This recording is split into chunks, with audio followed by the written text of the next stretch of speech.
It was all just like this empty void of time where nothing meant anything and nothing was right.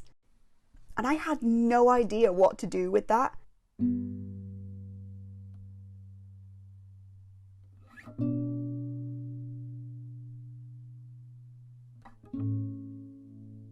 I ignored it most of the time because you have to just carry on. But when you get a moment to think about it, it was really fucking scary.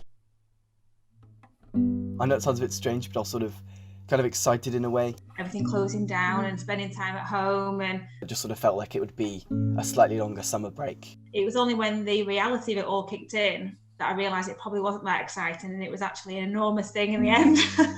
So the relief came from being like, oh, finally something's getting done about it. But then the counter side of that was that suddenly everything I knew was kind of thrown out the window overnight. And then obviously the realisation hit me that the schools are going to have to be open, and I'm going to have to go into work, and I'm going to have to face everybody, and I'm going to have to put myself in risk, which puts my family at risk.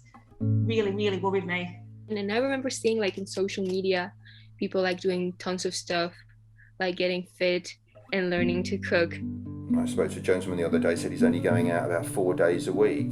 And I could only, I couldn't do any of that.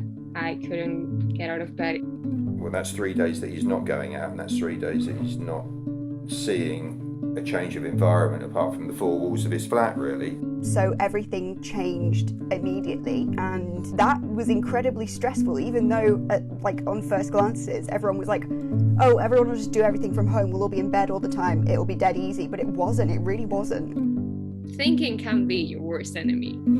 So yeah, it kind of enhances it. I mean, if they're quite paranoid anyway, putting COVID on top, it kind of exacerbates what they're already experiencing, and it gives them they think it kind of legitimizes them staying in, not seeing people, not going out even more, which of course in the long term is not going to be good for their mental health.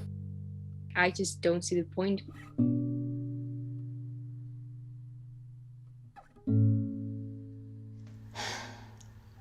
Everyone can agree, this, clearly, has not been the best year. And for you, it's going to be the best and the worst at the same time. I have this box that it's like my memory box, because I'm like romantic like that. You can retract. You'll hope into your imagination and not let it overtake you. And I have this letter that a teacher wrote to me, and it told me that I was strong. Carry on talking to people, don't get burned out of that. That I was independent. Or even just go out in the garden, just get some sort of daylight. And I could do whatever I wanted. So whenever I felt down, I would read it. I would hold it, and it was like peaceful.